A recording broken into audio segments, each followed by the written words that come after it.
cierto? Cuando quieren sacar nuevos tratamientos para cáncer, para otras enfermedades, agarran la población adulta y les dicen, ¿no quieres ser parte de este estudio? Sí, aceptan, en los niños se imaginan que se pudiera hacer eso, no se puede, ¿no es cierto? Entonces, para nosotros los pediatras siempre es importante la parte de farmacología, porque tienes que ser una persona que esté completamente segura que lo que le vas a dar a ese niño es algo que no le va a hacer daño, más bien le va a favorecer en su salud. Esa es la idea, ¿ok? Entonces, con esa premisa, vamos a ver ¿por qué farmacología pediátrica? Porque grandes avances regulatorios y de la ética de la investigación farmacológica resultaron de los casos de toxicidad severa que se esperaba en niños. Por ejemplo, en algún momento, cuando ciertos medicamentos, como por ejemplo el cloramfenicol, que no estaba contraindicado en las madres gestantes, las mamás usaban cloramfenicol porque el cloramfenicol era un antibiótico de amplio espectro para su época, en la que producía como efectos colaterales el bebé gris o el niño gris, y salían niños con problemas vasculares, niños con problemas circulatorios, y se morían. Igual con la talidomida, que se utilizaba para, digamos, calmar las náuseas, los vómitos en las madres gestantes. Y los niños nacían con focomelias, que son amputaciones de miembros, de brazos y piernas, entre otros. ¿Se dan cuenta? Pero eso ha tenido que pasar que se ha tenido que dar la droga, el paciente ha tomado y se han visto los efectos colaterales. ¿Ok? Por ejemplo, acá dice en 1937 niños que han hecho una reacción a las sulfanilamidas produciendo insuficiencia renal. En el 56 los neonatos que por el medicamento, que por el sulfisoxazol hacían kerníteros. ¿Qué es el kerníteros? Ya han hecho neonatología. Entonces, ictericia, a nivel del sistema nervioso central. ¿No es cierto? Perfecto. El cloramfenicol en los neonatos, fíjense, producía el síndrome del bebé gris. ¿Ya? La talidomida, que producía focomielia de los niños. Y la isotretinoína en los fetos produce malformaciones fetales. Algunos dermatólogos, por ejemplo, saben que no pueden indicar isotretinoína para el tratamiento del acné en mujeres que están en edad fértil o que están embarazadas, por el riesgo de que ellas puedan quedar embarazadas, tener bebés y tener malformaciones en el sistema nervioso central u otra índole. ¿Me entienden? Por eso es importante la farmacología. Cuando ustedes dan un medicamento a un niño, tienen que estar seguros que ese medicamento no le va a causar daño, sino más bien le va a favorecer al pequeño. A eso tenemos que llegar, a ese nivel. Entonces no vayan a decir, yo uso, por ejemplo, ciprofloxacino para diarrea. Entonces este niño también le daré ciprofloxacino para su diarrea. Yo tomo para mi gripe, tomo amoxicilina. También le daré amoxicilina para sus resfríos. A eso no vamos a llegar. Por eso estamos haciendo el curso, porque no tendría sentido, ¿no es cierto? Darían el medicamento que quisieran dar. Por eso es importante tener en cuenta que estos medicamentos tienen que ser completamente inocuos para el paciente pediátrico, ¿ya? Muy bien. Ya habíamos visto esto, ¿no? Más o menos la clasificación: edad pediátrica, neonato, lactante, preescolar, escolar y adolescente. Es importante la relación que va a haber entre la dosis, la concentración y el efecto del medicamento. Primero, ¿qué dosis le voy a dar al medicamento al niño? Ustedes van a ver que nosotros utilizamos medicamentos en gotas. Nos le indicamos a la mamá 1 gota por kilo, 2 gotas por kilo, o a veces de repente no le toca 1 ni 2 gotas por kilo, sino le toca 35 gotas independientemente del peso del niño. Pero tenemos que ver de qué medicamento estamos. Entonces es importante la dosis. Si yo tengo un niño pediátrico que tiene una faringitis estreptocócica, quiere decir una faringitis bacteriana, le voy a dar antibiótico, amoxicilina. ¿A qué dosis le daría? Nosotros le damos a 50 miligramos kilo día, 50 miligramos kilo día para una faringitis. Para una otitis es la misma amoxicilina, pero a 80 miligramos kilo día. Y para una neumonía es 100 miligramos kilo día. Entonces, es importante la dosis. ¿Por qué? Porque con la dosis nosotros vamos a ver que es de acuerdo a la patología. Si yo quiero tratar una faringitis, la dosis es un poco más baja. Si quiero tratar una otitis, un poquito más alta. Si quiero tratar una neumonía, es una dosis un poco más alta para ese antibiótico, por ejemplo, para la amoxicilina. ¿Ok? Cuando el niño ingiere la amoxicilina, ¿qué creen que pasa con el medicamento? Todo pasa a la sangre, se absorbe todo, se absorbe casi todo, pero en la sangre se pegan algunas moléculas de medicamento a las proteínas y las otras moléculas libres que quedan del medicamento van a donde queremos que actúe, en este caso a las infecciones o inflamaciones determinadas, ¿me entienden? No siempre todo va hacia la zona donde está afectada, digamos, la infección, sino una parte queda pegada a las proteínas y la otra parte va hacia la zona donde queremos que actúe. Entonces, por eso es importante la dosis, ¿ya? Hoy día yo les voy a enseñar a ustedes a hacer cómo se hace una formulación de un medicamento con un jarabito simple. Esto va a ser importante. Muy bien, luego vemos la concentración del medicamento. ¿Qué entienden por concentración del medicamento? Cuando el medicamento, ¿quién se dice? Concentrado. La cantidad específica por la cantidad. Claro.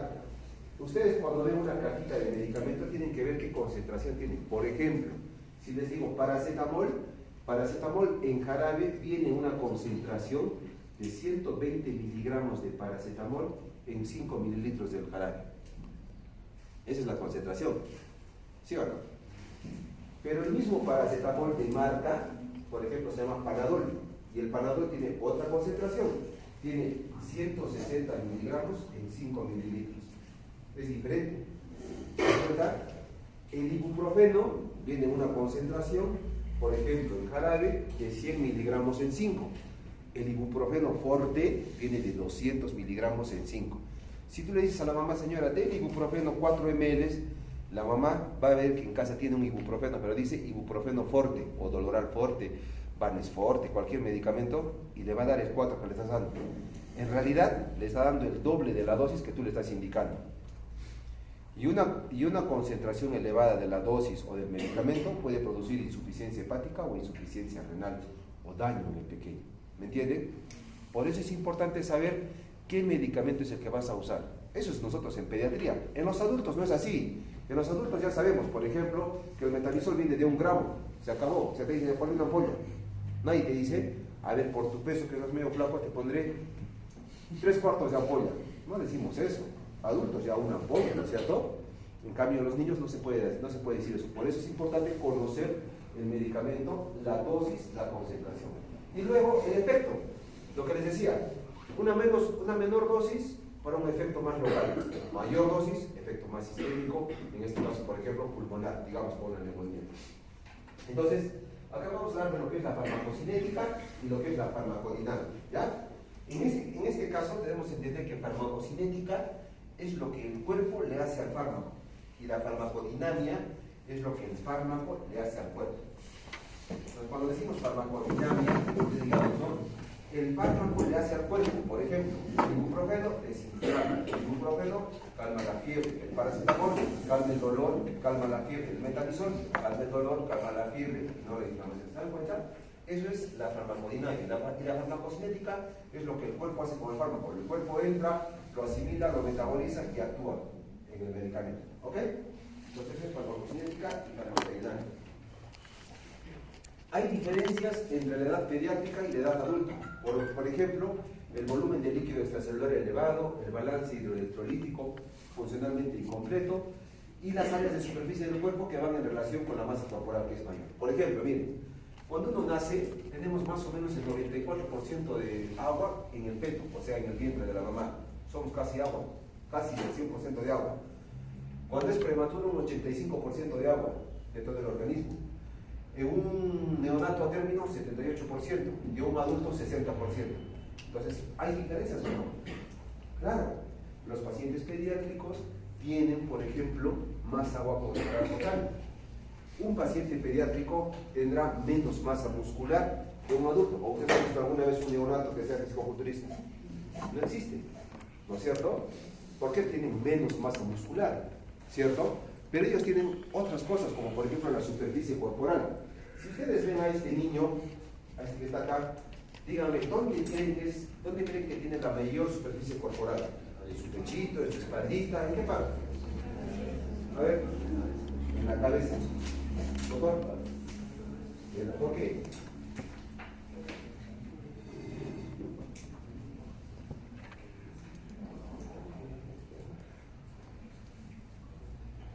¿Por qué? Porque los niños son cabezones. Fíjense, todos son la mayoría cabezones. Si yo, por ejemplo, tuviera que medir mi talla en base a las cabezas que tengo, fíjense, mi cabeza ¿cuánto mide? Una cuarta, una y humana, no más, ¿no es cierto? ¿Cuántas cuartas haría mi cuerpo en completo? Una, 7, 8. Digamos 8 cabezas. En un niño, para que haga todo su cuerpo, 2 o 3 cabezas. Entonces, la cabeza en los niños es la que ocupa mayor superficie corporal. Cuando, por ejemplo, los que van a ser intensivistas, cuando un adulto está desmayado y quieren ponerle un tubo endotraqueal, ¿no es cierto? El adulto está echado en el piso, en una superficie plana. ¿Qué hace el médico? Hace la posición frente-mentón. ¿Cómo es la frente-mentón? Miren, hacia de lo que esté el paciente así, eleva. ¿Para qué? Para permeabilizar la vía aérea. Viene el intensivista, agarra el tubo endotraqueal o el laringoscopio, te intuba, te salvó la vida. En un bebé que es cabezón, ¿cómo creen que le hace eso? Si no sabes, si nunca has visto nunca has atendido a un paciente pediátrico, nunca has hecho una intubación a un paciente pediátrico, no lo vas a poder intubar porque su cabeza es grande. Y tú cuando al niño lo quieres permeabilizar la vía aérea y giras la cabeza, haces la maniobra frente-mentón, se bloquea. Entonces nunca vas a poder intubar al niño. Y a veces hay niños que están muertos porque no han sabido intubar, porque de repente el anestesiólogo no tenía experiencia en intubar niños, no había un pediatra, no había alguien que se acordara. Pase. No era alguien que se acordaba cómo se hacía ese procedimiento. ¿Qué se tiene que hacer en esos niños? Se les pone un rodete de una toalla debajo de los hombros. Al poner la toalla debajo de los hombros, fíjense, miren, esto va hacia adelante y la cabeza va hacia atrás. Y permeabiliza la vía aérea. Esa maniobra salva la vida a un niño. ¿Sí o no? Pero hay que conocer, hay que saber. Entonces, la superficie corporal de los niños es diferente a la de los adultos, definitivamente. Y ahí va.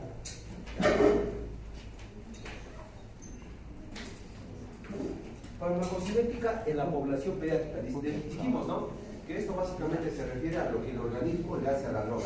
Entonces, durante la primera década de la vida, estos cambios son dinámicos y pueden no ser lineales. Hay una estandarización de dosis mediante los miligramos kilodosis o la superficie corporal para asegurar una efectividad y seguridad del fármaco en la infancia. Tragedias como el síndrome del bebé gris por clorafenicol en 1959, por eso que está proscrito. Lo que hace básicamente el clorafenicol es una agenesia vascular a nivel del feto o a nivel del neonato, que va a producir, fíjense, este niño gris, niños con insuficiencias respiratorias y circulatorias, y se muere, porque no hay vascularización adecuada. Es importante conocer la influencia de la edad pediátrica en los procesos de absorción, distribución, metabolismo y excreción. Como también es importante saber, por ejemplo, que hay una etapa de organogénesis. Cuando una mami o una mujer está embarazada, ¿no es cierto? ¿Hasta qué semana de la gestación es que se produce la organogénesis, o sea, la formación de los órganos? ¿Hasta qué semana, doctor? ¿Ah? Al grano, ¿hasta qué semana? 3, 4 semanas. Doctora, un poquito más, dale un poquito más. Octava semana. Fíjense, hasta la octava semana es el periodo de organogénesis. O sea, quiere decir desde que se forma el embrión o se une el huevo y el óvulo y el espermatozoide, empieza a producirse la organogénesis, ¿no es cierto? La octava semana equivale más o menos a casi los 2 meses de gestación, ¿cierto? Y muchas veces las mamás no se dan cuenta que están embarazadas hasta el tercer mes, porque es diferente que sea pues un embarazo deseado, que la mamá está monitorizando y sabe cuándo va a fecundar, cuándo va a tener su hijo, etcétera, etcétera. Pero la mayoría de las veces, a veces, cuando no es planeado, no se dan cuenta. Entonces, en esas 8 semanas, la mujer cree que, bueno, probablemente pues, se le ha atrasado la regla por algún motivo y que probablemente venga. Y en ese momento, en esas 8 semanas, de repente, no sé, pues es médico. O es interna de medicina y está rotando por radiología y se expone a rayos X, pero ella no sabe que está embarazada. Esa exposición a rayos X, a medicamentos o lo que sea, puede afectar la organogénesis del bebé. ¿Se dan cuenta? Por eso es importante saber hasta qué punto uno tiene que tener conocimiento de que puede haber algún cambio a nivel orgánico de ese pequeño. Más de las 8 o 9 semanas ya está formado el bebé, pero lo que le queda es seguir su desarrollo embrionario. ¿No es cierto? Los que hemos hecho embriología, ¿se acuerdan? ¿Sí? Varios, ¿no? ¿Es mío o qué vamos a hacer contigo? He rotado como que. En biología, ¿ves? Muy bien. Entonces, igual. En la absorción del medicamento, fíjense, depende en gran medida de la vía de administración. Es importante saber qué medicamentos que se pueden absorber por vía oral, por vía cutánea, como las aspirina, los ungüentos, por vía intramuscular, por vía rectal, ¿no es cierto? Puede haber, ¿cierto? Entonces, esto es importante saber. Vía oral y considerar cómo cambian los distintos elementos de la absorción oral de acuerdo a la edad pediátrica. Por ejemplo, si quisiera darle un antibiótico a un recién nacido, ¿le puedo dar por vía oral? No. Sí le puedo dar, pero ¿por qué no le doy? Yo tengo que saber por qué no le doy, porque si el bebé lacta o toma lechecita, ¿por qué no le puedo pasar leche, medicamento? Si toma biberón, digamos que es un bebé que no toma leche materna, es una fórmula, y quiero darle un medicamento, entonces, ¿por qué no le doy por el biberón el medicamento por vía oral? Hay daño en las vellosidades. Perdón, a ver. Hay daño en las vellosidades del intestino. Daño en las vellosidades del intestino, más o menos. Otra. Vamos a filosofar un poco, a ver por qué puede ser. No hay una correcta absorción. ¿Qué más? Se podría decir porque la velocidad de absorción sea más rápida. Es diferente. Hay una velocidad de absorción diferente. La velocidad de absorción en los neonatos es lenta, a diferencia de los pacientes pediátricos y adultos. Otro es el pH gástrico. Cuando un niño nace, el pH gástrico no es tan ácido como el que se da a los 8 o 9 meses. La flora bacteriana gastrointestinal todavía no se ha completado, está en proceso de formación. Por si acaso, acá es importante. La flora bacteriana intestinal es como el ADN, quiere decir que es particular. Su flora bacteriana es diferente a la tuya, a la mía y a la de ustedes. ¿Por qué? Porque si somos humanos, no venimos casi de la misma especie. Porque ¿saben qué? Porque la flora bacteriana del que ha nacido por cesárea es diferente de la flora del que ha nacido por parto vaginal. El que ha nacido por cesárea no ha atravesado el canal del parto vaginal. El que ha nacido por canal del parto vaginal se ha tragado bacterias del canal del parto vaginal y han empezado a colonizar su sistema gastrointestinal. Ellos tienen una flora bacteriana diferente a los que han nacido de parto por cesárea. El que ha recibido leche materna exclusiva también recibe inmunoglobulinas por la leche materna. Las inmunoglobulinas son como una especie de vacunas, bacterias que colonizan el sistema digestivo. El que ha recibido fórmula no ha recibido esas inmunoglobulinas, porque ninguna fórmula ha logrado por lo menos asemejarse a la leche materna. No existe. El día que exista la fórmula que sea igual a la leche materna, adiós mamás, adiós lactancia materna. No las necesitamos. Lógico. ¿Se imaginan? ¿Sí o no? Las mamás podrían trabajar, no tendrían su descanso postparto, no habría esa conexión madre-hijo. ¿No? No dicen que la conexión madre-hijo es con la lactancia materna. ¿A quién queremos más? ¿A mamá o a papá? Tú eres mamá, ¿no? ¿Saben o no? De las festividades más grandes en el mundo, la segunda, tercera es el Día de la Madre. Día del Padre, tengo los 38 por si acaso. En serio, no es de acuerdo, pero es la mamá. ¿Okay? Por eso es importante la flora bacteriana intestinal. Y eso también tiene mucho que ver con el consumo de antibióticos. Miren, los niños que reciben antibióticos con mucha frecuencia barren flora bacteriana intestinal, alteran la flora bacteriana intestinal. Es más, se dice que cuando un niño recibe, por ejemplo, ácido clavulánico, que está dentro de la amoxicilina, como el clavumox, amoxi más ácido clavulánico, altera la flora bacteriana intestinal, que para que se pueda recuperar, tienen que pasar 4 a 6 años. 4 a 6 años para recuperar esa flora bacteriana intestinal. Entonces, ¿es importante o no ser prudente con los medicamentos, con los antibióticos? Sí, y ese es el motivo de hacer este curso y de hacer este tema. Entonces, acá vamos a ver que va a haber cambios en el pH intraluminal gástrico. En los primeros momentos después del nacimiento se produce falta de ácido clorhídrico, o sea, el pH del estómago no es tan ácido. Pero si tú le das un medicamento acá, ese medicamento puede alterar toda la parte circulatoria.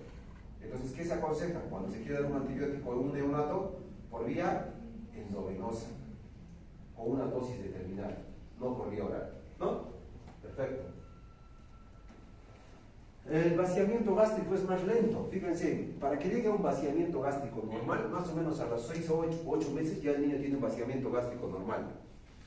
Cuando un bebé o un lactante toma fórmula, ¿no? Ustedes saben que la fórmula es como una leche artificial, para que así lo entiendan. Para que esa fórmula pueda absorberse, tienen que pasar más o menos 3 horas para que se pueda absorber la fórmula que ha tomado. En cambio, la leche materna, ¿cuánto crees que demora en absorber? Media hora. ¿Ya? Sí, es casi de inmediato, es rapidísimo. Por eso es que la lactancia materna se dice lactancia materna a libre demanda. Nadie te va a decir, señora, si te vas a dar pecho a tu bebé, dale cada hora o cada 3 horas. ¿Ah? No, eso era un concepto antes, cerrado. Ahora es lactancia materna a libre demanda, o sea, todo lo que quiere el bebé. Si el bebé quiere lactar cada media hora, cada hora, cada 2 horas, cada 2 horas, etc. Pero se supone que cuando un bebé lacta un pecho, lacta el otro pecho, en promedio, en 1 hora, hora y media, el bebé debería pedir más leche, o sea, ya se absorbió y va a tener hambre. Entonces es el proceso, el periodo que le da. Pero hay mamás pues, que producen a veces menos leche, un poquito más, otras que producen en demasía y otras que tienen problemas. ¿Por qué? Porque tienen problemas de peso invertido, problemas que están en tratamiento de cáncer, de tratamientos específicos, VIH, etc. Entonces hay condiciones para cada niño que son diferentes. Entonces por eso es importante, ¿no? Lo de la flora bacteriana. Fíjense, la flora bacteriana metaboliza algunos fármacos y pueden influir en su absorción. La adolescencia alcanza niveles metabólicos de adultos. Por eso es que la flora bacteriana se va formando y llegamos recién a jóvenes y adultos ya con una flora bacteriana definida. Todos tenemos ya una flora bacteriana definida acá. Si todos vamos a almorzar, a comer frente a la universidad, digamos ahí el ceviche de la tía Katy, por ejemplo, ¿no es cierto? Si todos comiéramos, ¿ustedes creen que a todos nos va a hacer daño? No a todos. A algunos les hará daño, otros sentirán molestos y otros como si nada. ¿Por qué? Porque es la costumbre y es la flora bacteriana particular de cada uno. ¿Se entiende? Por eso es que va bien. ¿Ya? Muy bien. Seguimos. Cambios en la función biliar. Ese hígado y esa bilis todavía pues, están inmaduros. Todavía no están funcionando al 100%. Así como la función biliar, también está la función de absorción gastrointestinal. Por eso es que a un bebé recién nacido yo no le puedo dar comida, porque no lo va a absorber. Le vas a dañar la mucosa gastrointestinal. Esa mucosa o ese tracto gastrointestinal está acostumbrado solo para recibir lechecita. En esa época, como va creciendo, va madurando, va desarrollando el niño, a los 6 meses ya tiene una maduración gastrointestinal adecuada. Por eso es que a los 6 meses se recomienda la alimentación, ¿cómo se llama? Complementaria, la alimentación complementaria. Antes le decían ablactancia, pero está mal ese término, porque ablactancia significa, sí, lactancia sin lactancia, y eso no es cierto, porque la lactancia materna es hasta los 2 años. Ustedes siempre deben recomendar a las mamás, denle pecho, denle leche materna hasta los 2 años, independientemente de que coma o no coma. La leche materna siempre está presente. Pero a partir de los 6 meses, esta es la leche materna, a partir de los 6 meses, el niño tiene un mayor requerimiento energético. Entonces, con la leche materna que le das, no cubres esa brecha energética o calórica que requiere el niño. Porque si no, si la leche cubriera los requerimientos a los 7 u 8 meses, ¿para qué le damos comida al bebé? Si con la leche materna podrían vivir hasta los 2 años y crecer sanos y fuertes. Justamente porque a partir de los 6 años, esa brecha energética hay que cubrirla y la leche materna es insuficiente, pero no es mala, nunca es mala, al contrario, es el mejor alimento. Esa brecha la tenemos que cubrir ¿con qué? Con alimentación complementaria. Ahí viene pues la introducción de proteínas, huevo, carne roja de preferencia. Luego viene la carne de pescado, muy importante, y al final la carne de pollo. La mejor carne no es la de pollo para los niños, para los niños es la carne roja. ¿No es cierto? En la evolución de la especie, cuando nosotros éramos primates, cuando el Homo sapiens comió por primera vez la carne roja sin cocinarla, ya tenía un aporte de proteínas y el cerebro creció. Y como por descubrirse del fuego, ya empezaron a comer la carne como debe ser y el cerebro creció más y desarrolló más.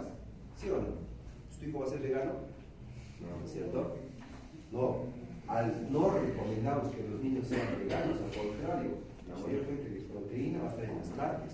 Y en las carnes rojas de preferencia. ¿Ok? Entonces, igual es la función biliar, fíjense, al inicio, la función biliar, o sea, el hígado y la bilis, estas no se producen en gran cantidad, y hay una escasa secreción biliar. Si hay una escasa secreción biliar, los alimentos o los medicamentos que son liposolubles no se van a absorber bien por vía oral, nunca se van a absorber, porque no hay bilis, pues no se degrade. Entonces, va a haber una alteración en la absorción de los medicamentos liposolubles. ¿Me entienden? Por eso preferimos en nuestros niños utilizar la vía endovenosa. Muy bien, preguntas hasta acá. A ver, ¿cómo dice? Preguntas hasta acá, chicos.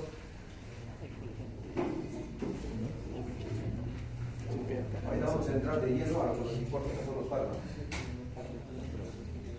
La administración del medicamento puede ser por la piel. Si los niños tienen buena superficie corporal, se puede absorber bien por la piel, porque hay mayor absorción. El estrato córneo es más delgado, no es el estrato córneo como el nuestro, bien desarrollado, bien queratinizado, ¿no es cierto? Es un estrato córneo más delgado. ¿Qué pasa acá? ¿Qué les pasa? Va a haber un mayor grado de difusión cutánea y una hidratación de la epidermis. A ver, les comento algo. Por ejemplo, con respecto a la absorción de la piel. Cuando estaba en una guardia determinada en Lima, entonces llegaron una familia que el papá había intentado envenenar a toda la familia, ¿ya? Que había preparado, me acuerdo, no sé si era chica verano o era campeón. El campeón saben que es un raticida, ¿no es cierto? Es un órgano fosforado.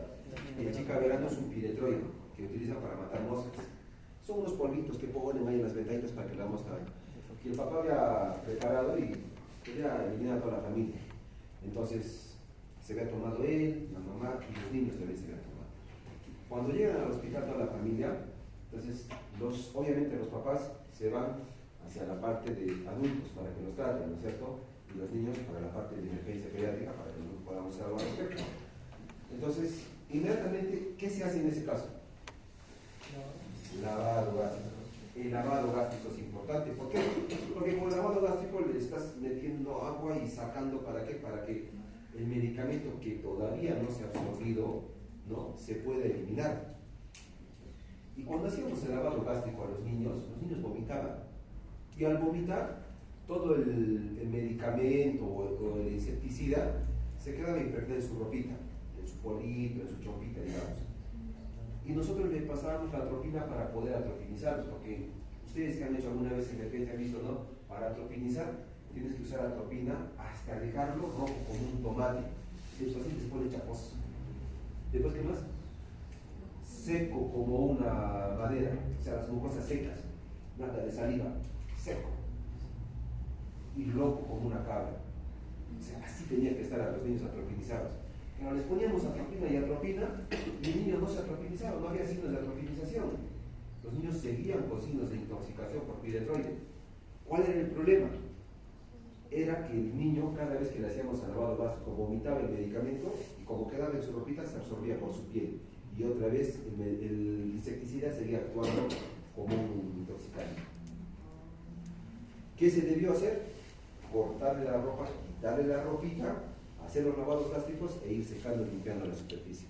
Por eso es importante la absorción de la piel. Fíjense que hay medicamentos, drogas, venenos que se pueden absorber por la piel. ¿Sí? Esa es una forma de administración. La otra de los niños, la intramuscular. ¿Por qué no aplicamos intramuscular tanto a los niños? Es raro que ustedes vean un pediatra a un lactante pequeño, le ponga su apoyo intramuscular. ¿Por qué no? Por esto, miren, porque la parte intramuscular es variable y pobre de absorción. ¿Por qué? Porque hay poco flujo sanguíneo y poca masa muscular. Por eso es que a los niños no les aplicamos mucho intramuscular, sino más vía oral. En los niños, en los pacientes pediátricos, siempre van a escuchar gotitas o jarabe. Es raro decir una intramuscular. Puede haber algunos casos, dependiendo de la edad. La masa muscular de un recién nacido no es la misma de la masa muscular de un niño de 8 años. Yo tengo un hijo de 8 años que juega fútbol. Ya se notan sus musculitos, sus piernitas. Pero un recién nacidito, que es pura grasita y su piel toda tersa, suavecita, no tiene tanta masa muscular. Entonces, eso tiene que ver con la vía de administración intramuscular para los niños un poco más grandes. La intrarrectal. ¿Cuándo usamos medicamentos por vía intrarrectal? No tolera vía oral. Ya, uno no tolera la otra. Más rápido. ¿Qué? Que tenga mucho vómito. Ya, ya, que tenga mucho vómito. Ya, ¿qué más? Rápida acción. No siempre porque por vía intrarrectal la absorción no es buena, pero no es como la vía oral o la intramuscular, dependiendo de la edad de los niños. Pero si yo tengo un niño, por ejemplo, que está convulsionando, es un niño que necesita, no sé, bajar la temperatura, pero sigue convulsionando y la enfermedad no le encuentra una vía. Imagínense una situación en la que el niño esté en trauma shock, convulsionando, ¿no? Y necesitamos pasarle un anticonvulsivante, ¿no es cierto? Entonces la enfermera está buscando una vía. Piña, te tocó una enfermera que no tiene tanta experiencia y no le encuentra la vía. Entonces, ¿qué hacen ustedes? ¿Qué hacen? Hay que pasarle medicamento, midazolam. ¿Ya qué le pasa, doctor? Midazolam, ya, pero no hay vía. ¿Por dónde le pasa? Intraósea, ya, más atrevido. Puede ser, no, es una buena acción. Y ese es, por ejemplo, y a mí me gusta ese tipo de actitud porque eso es de una persona que quiere hacer algo más. Y eso, por ejemplo, es como de un intensivista. ¿Por qué? Porque en realidad la vía intraósea es la mejor vía más rápida que podemos tener. El problema es que esa vía no te dura mucho tiempo. Media hora para pasarle líquidos, drogas, todo lo que tú quieres, porque se va a obstruir. Pero es intraósea, bacán. Esa es muy buena opción. Ya, ¿qué más? No hay. No sabes, no tienes aguja intraósea. Ya está. Porque es una aguja especial. Intramuscular. Ya. Pero ¿sabes qué? El midazolam no se absorbe por vía intramuscular. O demora, hora y media, más tiempo del que dé para la absorción. Rectal. Puede ser, es una opción. Y la otra es intranasal. Agarras el mida por gotitas en la nariz. Y por la mucosa nasal se va absorbiendo poco a poco. Pero tienes que saber de farmacología para decir eso. Si no sabes, ¿viste? Hay niños que, por ejemplo, no toleran la vía oral, escupen, vomitan, botan cualquier medicamento. Entonces, ¿qué quieres pasarle? ¿Quieres bajarle la fiebre, calmarle el dolor? Usas un paracetamol intrarrectal. Entonces, la vía intrarrectal, la vía rectal. ¿Sí? Por si acaso, el paracetamol o el ibuprofeno que usamos no cura la enfermedad. ¿Qué hace? Atenúa, mejora los síntomas, le da confort al paciente. Cuando ustedes le indican un paracetamol y ibuprofeno, no le va a desaparecer la fiebre, ni el dolor. Si la fiebre estaba en 39, la bajará hasta 38, pero se va a sentir bien. Si el niño tiene mucho dolor, después de la aplicación o administración del ibuprofeno paracetamol, va a tener mucho menos dolor. O sea, le damos calidad, confort. Ese es el uso de los analgésicos antipiréticos. No es para desaparecer. Yo a veces veo en la emergencia cuando viene la mamá y dice, doctor, quiero hacer mi quema, porque le da paracetamol y no se le pasa la fiebre al hijo. Bueno, puede ser, es cierto. Ya, no le pasa la fiebre, sigue con fiebre, sí, pero está más fastidiado. Bueno, está más tranquilo, pero no le pasa la fiebre. Yo quiero que le pase la fiebre.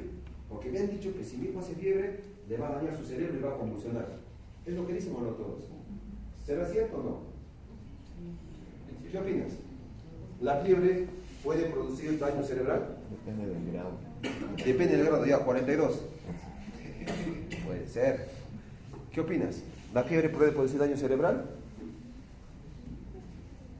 Cuando la fiebre es persistente y es continua y alta, puede producir injuria cerebral.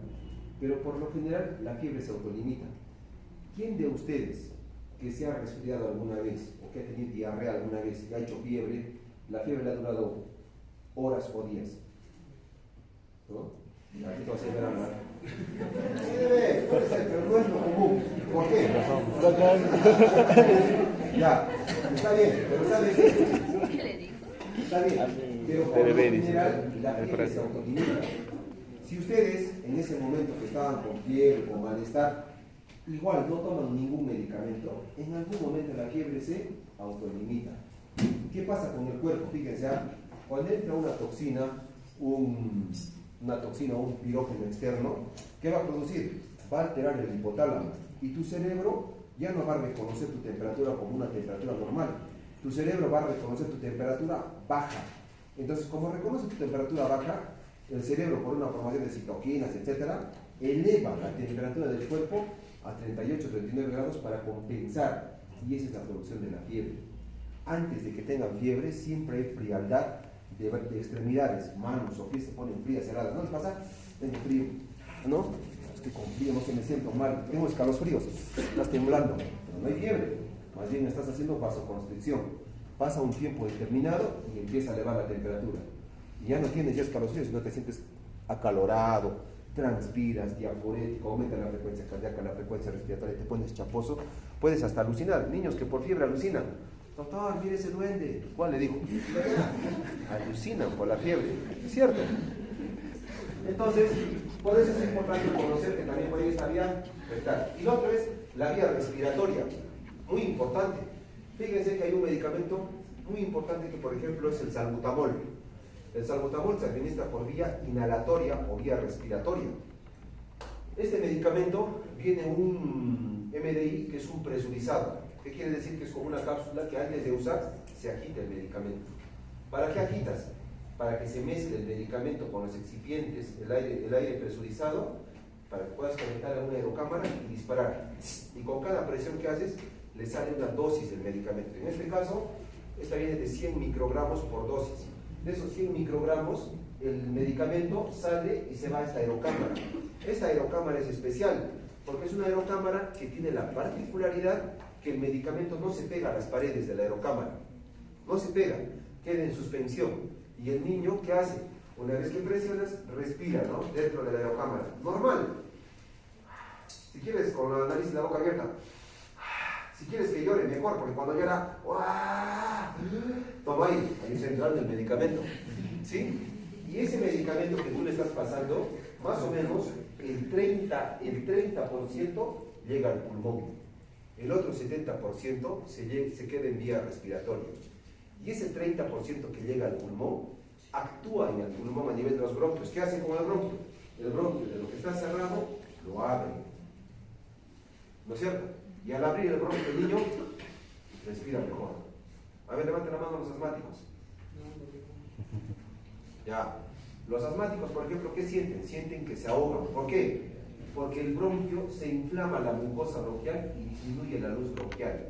Entonces, el paciente que es asmático necesita romper la presión atmosférica exterior. ¿Cómo? Toma más aire.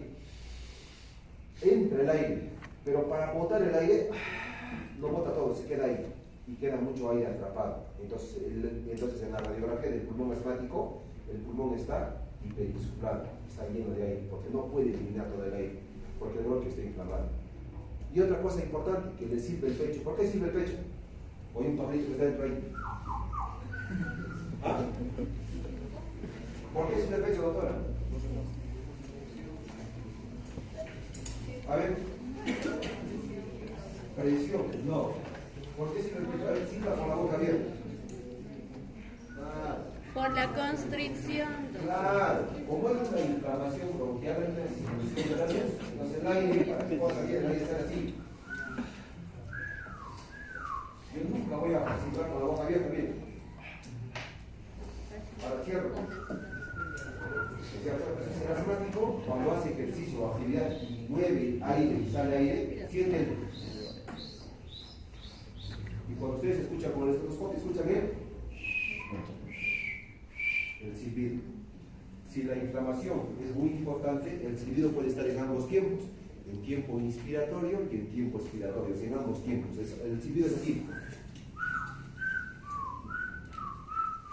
Cuando la inflamación no es tan importante, por lo general es en la expiración, porque la inspiración pasa el aire, pero para salir el aire, sí, ¿me entienden? Entonces, esta es otra vía de administración de medicamentos por vía inhalatoria o respiratoria. Entonces, ya están conociendo que hay formas de administrar medicamentos. Distribución, dicen. Luego de que el fármaco ingresa a la sangre, una parte de esta se une a la proteína y el resto circula en forma libre. Esta última fracción es la que llega al ciclo de acción donde producirá el efecto farmacológico deseado. Los cambios de edad dependientes con la composición corporal alteran los espacios fisiológicos en los que el fármaco puede ser distribuido. Y para muchos fármacos, el valor de volumen aparente de distribución difiere significativamente entre la población pediátrica y adulta. Y esto tiene que ver mucho con la maduración, con la edad, con la formación de ácidos biliares, el pH ácido del estómago, etc. Muchas cosas que se tienen que tomar en cuenta para la administración de este medicamento. ¿Ya? Su distribución. Estas diferencias se deben a las modificaciones que se producen con la edad. Por ejemplo, el contenido de agua corporal que dijimos, ¿no? Más agua corporal, cuanto más pequeño el niño, más prematuro. Más adulto, 60% de agua corporal. Concentración de proteínas plasmáticas, también. Menos concentración de proteínas plasmáticas a menor edad, a mayor edad, más concentración de proteínas plasmáticas. Permeabilidad de las membranas, fíjense, esto es importante. La barrera hematoencefálica es una barrera que cuando llega a una madurez determinada, como nosotros, por ejemplo, para que una bacteria o un virus pase a nuestro cerebro, tiene que ser pues ya una situación, qué sé yo, en la que el virus o la bacteria sea tan agresivo, la exposición a este sea tan frecuente que ya te puede comprometer el cerebro. Porque por lo general, gracias a nuestra barrera hematoencefálica, no tendría por qué llegar al cerebro cualquier enfermedad, ¿no es cierto? Porque imagínense, digamos un virus, te contagia un virus y ese virus ya pasaría a tu cerebro rápido, ya harías meningitis viral. ¿Sí o no? O de repente, ya, tengo tuberculosis, estoy hablando acá y estoy diseminando mi bacilo, ¿no? Todos ustedes están escuchando atentos, pero están respirando los bacilos. Si no tuviera buena barrera hematoencefálica, el que menos, el bacilo pasaría por la sangre, llega al cerebro y se anida y te haces tu tuberculosis cerebral. La tuberculosis es una enfermedad bastante común y frecuente en el Perú y tiene una presentación muy caprichosa. Antes pensamos que la tuberculosis solamente era en el pulmón. Ahora sabemos que hay tuberculosis renal, tuberculosis ósea, tuberculosis hepática, tuberculosis cerebral, sin haber hecho la fase pulmonar. Por lo general siempre el bacilo entra por la vía respiratoria. Es difícil que un bacilo entre por otra vía, por lo general respiratoria, pero en la sangre es cuando ya se puede diseminar a cualquier parte del cuerpo. Entonces, esta barrera hematoencefálica en los recién nacidos y en los prematuros es una barrera hematoencefálica incipiente, que no actúa como tal. Por eso es que un recién nacido hace sepsis tardía. Por eso es que un recién nacido por una infección urinaria de la mamá puede terminar en una sepsis generalizada en el niño. Cualquier virus o bacteria que la mamá pueda tener cuando el bebé está recién en el vientre o recién nacido, puede pasarle al bebé. Y estos virus o bacterias pueden cruzar fácilmente la barrera hematoencefálica, porque su barrera hematoencefálica es permeable, deja pasar. Nuestra barrera ya no es tan permeable, es impermeable por lo general, y para que pase tiene que pasar muchas cosas, ¿me entienden? Por eso es que a los recién nacidos, hasta los 3 meses, niño de 1 mes con infección urinaria, riesgo de sepsis. ¿Por qué? Porque esa infección urinaria o ese germen que produce la infección urinaria puede comprometer no solamente la parte urinaria, puede diseminarse de forma sistémica y hacer meningitis. Así es. Entonces en ellos tratamiento endovenoso por 7, 10, 14 días. Por eso es que los niños hasta los 3 meses que tengan fiebre, que tengan alguna infección, tienen que ser hospitalizados. Un criterio es hospitalizar a cualquier lactante menor de 3 meses que tenga este tipo de riesgo. ¿Me entienden? Esa es la barrera hematoencefálica. Muy bien. Metabolismo. Los fármacos para ser eliminados, ¿dónde se metabolizan? En el hígado. Ahí están las fases, ¿no? La fase 1 de oxidación, hidrólisis, la fase 2 de conjugación. Acá viene toda la parte de bioquímica que les gusta a ustedes, ¿no? El citocromo P450, etcétera, etcétera, etcétera. Bueno, para conocimiento. ¿Y la excreción por dónde se hace? Por lo general, la excreción es renal. Por lo general, el medicamento llega al riñón, se filtra y se excreta. La maduración de la función renal se completa en la infancia, dice. La tasa de filtración glomerular y el flujo sanguíneo renal son más bajos en los recién nacidos. Por eso es que, por ejemplo, a un recién nacido o a un prematuro, cuando le indican amikacina, que es un medicamento nefrotóxico, en estos pequeños se les da una dosis bien pequeña para su peso, o a veces se les da no cada 24, sino cada 36 o cada 48 horas. ¿Se han percatado alguna vez eso en neonatología? ¿Han visto alguna vez ese tipo de medicación? No les dan cada 8, cada 12, dependiendo de la función renal. Si la función renal no es buena, será más espaciada. ¿Qué pasa si yo tengo un adulto que tiene un solo riñón y su riñón funciona a medias? ¿Le voy a dar igual paracetamol de 500 como a él que tiene dos riñones normales y que funciona ok?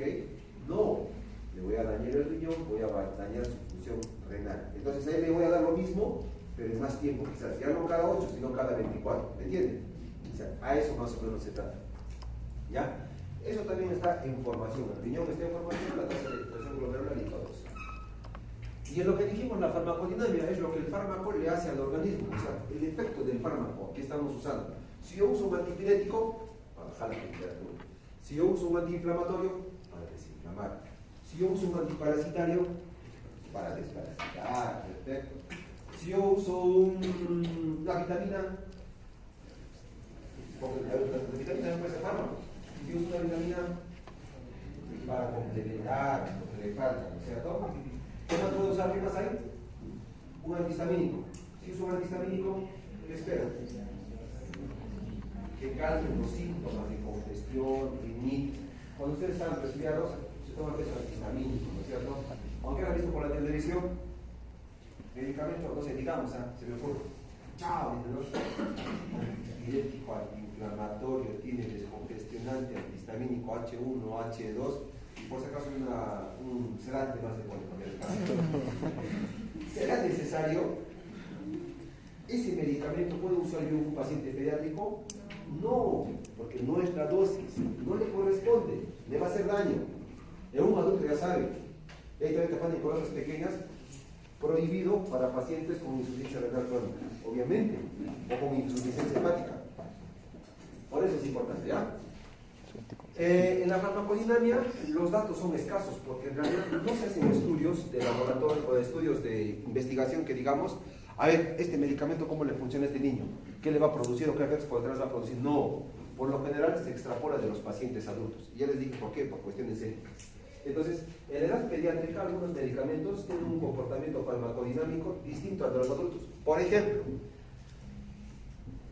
si a ustedes les doy hierro, digamos hierro, bajo cualquier forma, sulfato ferroso, ¿qué crees que te va a pasar si tomas hierro?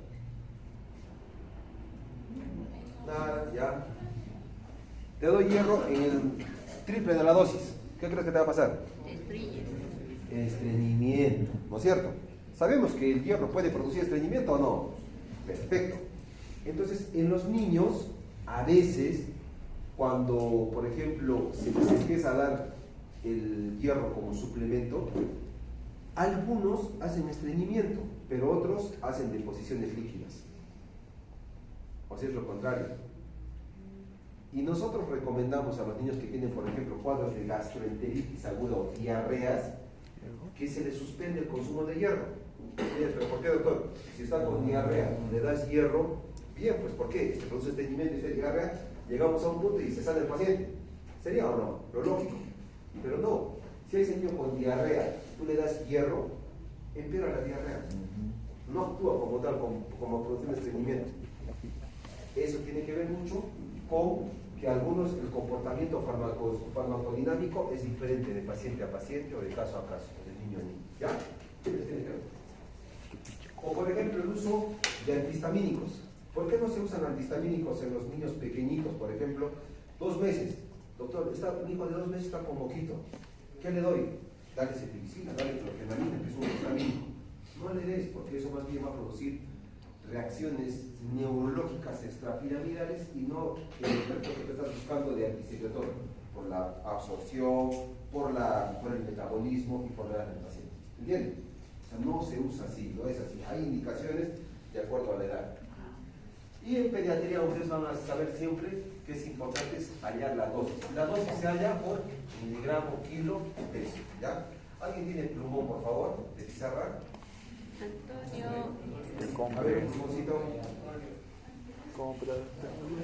Y vamos a ver esto que es monitoreo terapéutico de fármacos. Esto es importante para medir las concentraciones del fármaco con el objetivo de optimizar la farmacoterapia, maximizando la eficacia terapéutica y minimizando las ocurrencias o las reacciones.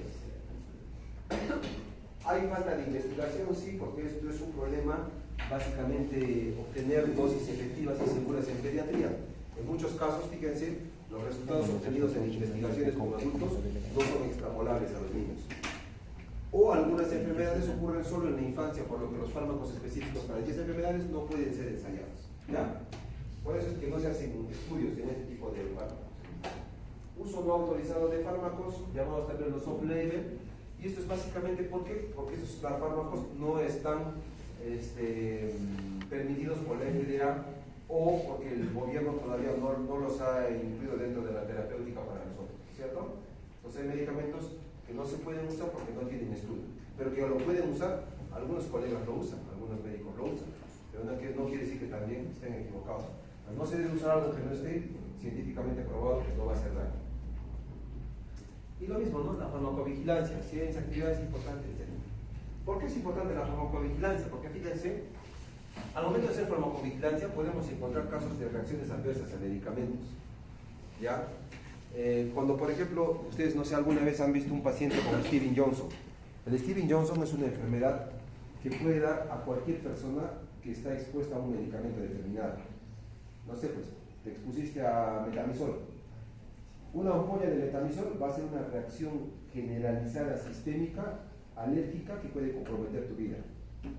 Nosotros tuvimos un niño en pediatría con Steven Johnson. El último caso fue hace más o menos unos 4 meses atrás. Es un niño que su mamá le había dado una quinolona, le había dado ciprofloxacino, creo que le había dado al pequeño. Y el niño hizo una reacción tipo Steven Johnson. Tanto era así, fíjense, el niño hacía eso así, se agarraba la cara y de toda la cara se despellejaba, se salía la piel. El niño lloraba y por donde salían las lágrimas también les pastelaba la piel. El niño se rascaba y su piel se pelaba.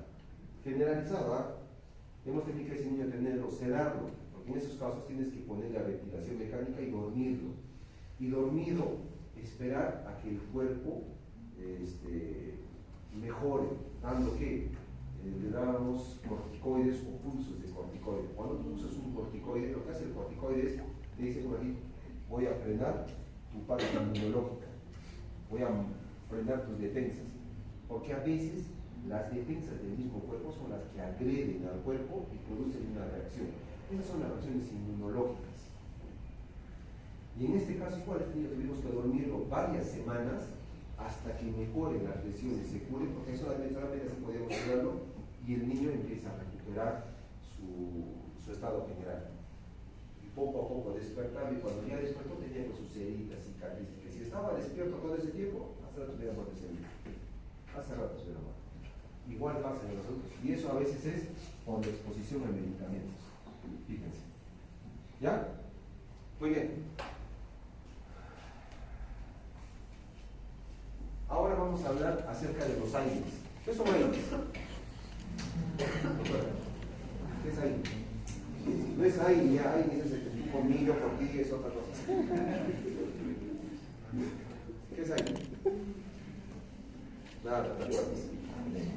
Antiinflamatorios no esteroideos. Antiinflamatorios no esteroideos. Bastante usados nosotros en la población pediátrica, ¿no? Y usamos esos medicamentos para calmar pues, síntomas. Por ejemplo, de resfrío, mosquito, tos, estornudos, etcétera, etcétera. Entonces, estos son los medicamentos más usados por nosotros, los AINES. Y el mecanismo de acción es el siguiente, igual, ¿no? Fosfolípidos de membrana, actúan a nivel de la COX, producen prostaglandinas, etcétera, etcétera. Eso es para los fisiólogos. Nosotros vamos a hacer la clasificación de los AINES. Vamos a clasificarlos en ácidos y no ácidos. Dentro de los ácidos, ahí vienen los carboxílicos, fenólicos, acéticos, propiónicos, fenóticos, nicotínicos, sulfónicos, entre otros.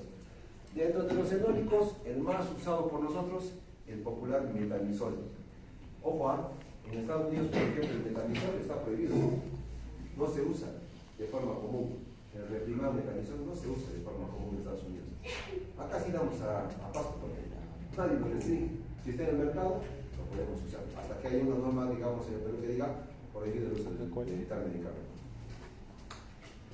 En los propiónicos tenemos el más común, ibuprofeno, naproxeno y ketoprofeno. ¿no es cierto? Y de estos, el más común en pediatría, el ibuprofeno. Y de los de no ácidos, tenemos los paraminofenoles. El más común, el paracetamol. Con que hoy día salgan ustedes sabiendo indicar paracetamol y ibuprofeno, yo estoy tranquilo. Por lo menos ya saben indicar paracetamol y ibuprofeno. ¿Qué es lo que más estamos en el hospital, no? Llegan en emergencia, doctor, ¿qué digo? No sé qué, ya, señor, su receta. ¿Qué? ¿Por paracetamol? ¿Por esto he venido, doctor, a las 3 de la mañana? ¿Solo esto? ¿Esto no va a curar? Sí, señora, esto no lo va a curar, pero le va a aliviar. Ah, mejor me voy a la farmacia porque en la farmacia me dan antibiótico. Vale. Y cuando va a la farmacia, ¿qué le dicen al farmacéutico? Doctor, le dicen, no, mi hijo está así, así. Le llevan al seguro y me da paracetamol. ¿Cómo le pueden dar eso nomás, señora? Sus hijos, así. Acá tengo un último antibiótico que ha salido hace nada más que así me cuesta 180 soles, que es efectivo. Este sí, es el mejor, esto lo va a sanar pequeño. Y la mamá lo compra. Como es un cuadro viral, en unos días se va a autolimitar, probablemente en 1 o 2 días. Y la mamá va a creer que la autolimitación de esa enfermedad no ha sido por el curso de la enfermedad, sino por el antibiótico que la compré en la farmacia. ¿Sí o no? Lógico. Entonces, vamos a hablar acerca del paracetamol. El paracetamol, dice, no, la composición dice, tenemos paracetamol en diferentes presentaciones. Tenemos en gotita, en jarabe y en tabletas, ¿no es cierto? En pastillas. En gotitas, la presentación es como dice acá, ¿no?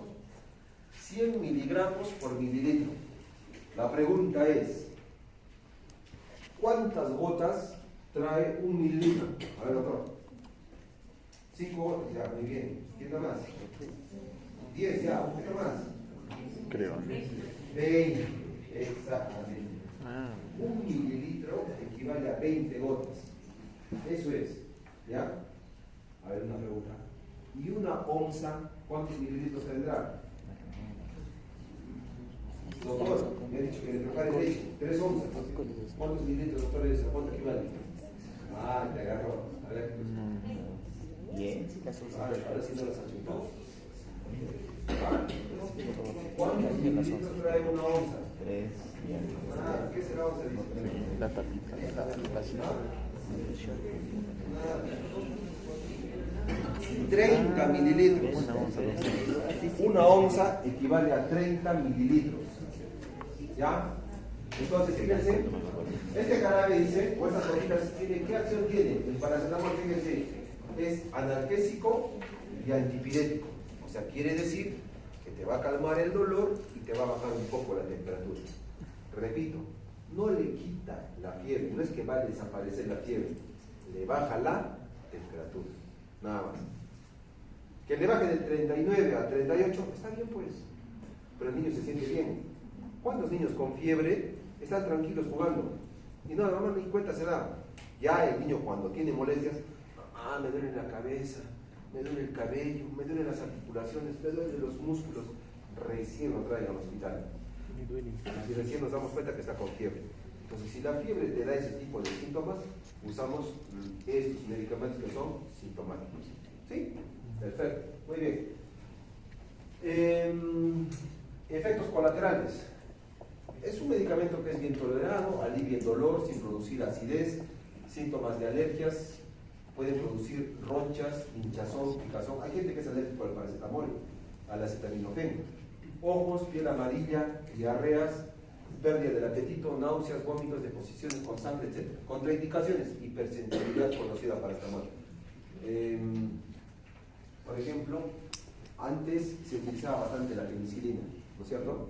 Es más, la penicilina es un buen medicamento que tiene un buen espectro ante los estreptococos, entre ellos, por ejemplo, los gram positivos, como por ejemplo para la neumonía.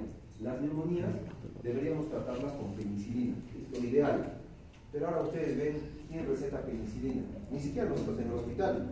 Nosotros nos basamos en guías de manejo publicadas por el IELTS, que es de salud, por el guías del Ministerio de Salud, donde dicen el tratamiento de la neumonía a nivel intrahospitalario debería tratarse con ampicilina, que es un tipo de penicilina.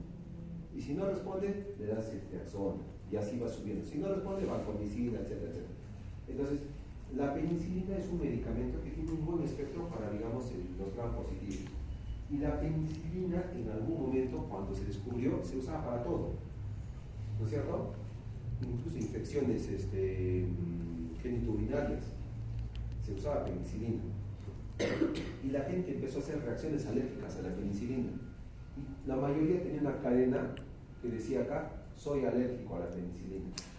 Entonces, si en algún momento tú llegabas a un hospital y tenían que ponerte penicilina porque estabas chocado o de repente inconsciente, no te van a despertar que, señor, ¿usted es alérgico a la penicilina?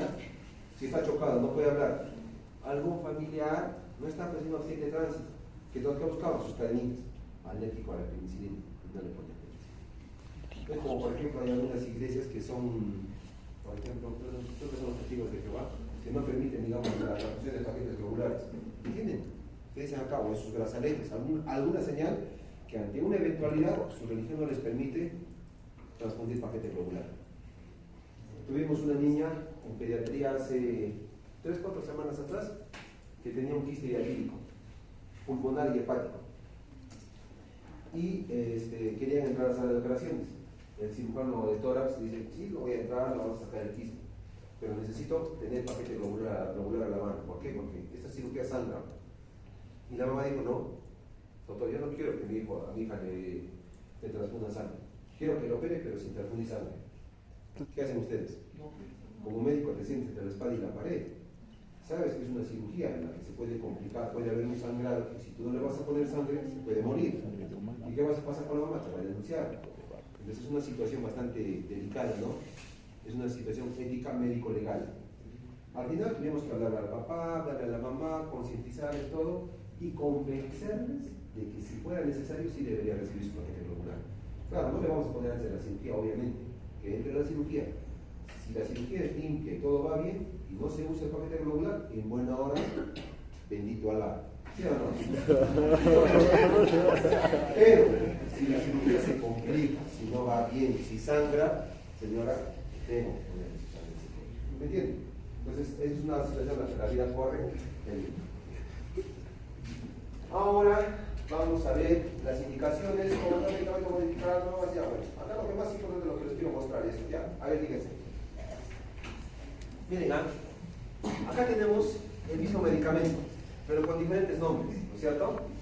Acá tienes paracetamol, que es el genérico. ¿Qué dice? ¿Será en gotas o jarabe esto? Obviamente gotas. Los jarabitos pues tienen su tapita, su cucharita, ¿no es cierto? Ya. Los jarabes, siempre van a ver que los jarabes tienen o tapita o cucharita. Si es una cucharita, una cuchara llena al ras, ¿a cuántos mililitros equivale? 5 al menos. Muy bien. Y en las tapitas tiene dosificación, tiene 2.5, 5, 7.5, 10, 12.5, hasta 15 ml te puede dar una tapita normal. ¿Entienden?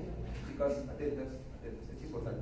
Entonces, fíjense, la concentración de este medicamento es 100 miligramos de paracetamol en 20 gotas, o sea, en 1 mililitro. Esa es su concentración. ¿Ya? ¿Está bien? Vamos a hacer un ejercicio. Todos agarran un papel y una pizarra. A ver. Ponen ahí, paracetamol, 100 miligramos por mililitro, supongo. ¿Ya? 100 miligramos por mililitro. Supongamos que tenemos un niño de 5 meses que pesa 5 kilos. ¿Ok? Pongan ahí, 5 meses pesa 5 kilos. ¿Cuánto de paracetamol le corresponde a ese pequeño en gotas? ¿Cuántas gotas de paracetamol le corresponde a ese niño de 5 kilos? Les voy a dar un dato muy importante. Si yo no sé la dosis del paracetamol, no te voy a poder decir cuánto le voy a dar. ¿Cuánto es la dosis, doctor? 10 a 15 miligramos por kilo. O sea, yo puedo usar una dosis de 10 miligramos o puedo usar una dosis de 15 miligramos por kilo. Esa es la dosis que le corresponde. A ver, saquen y me avisan cuánto le sale. 100 gotitas.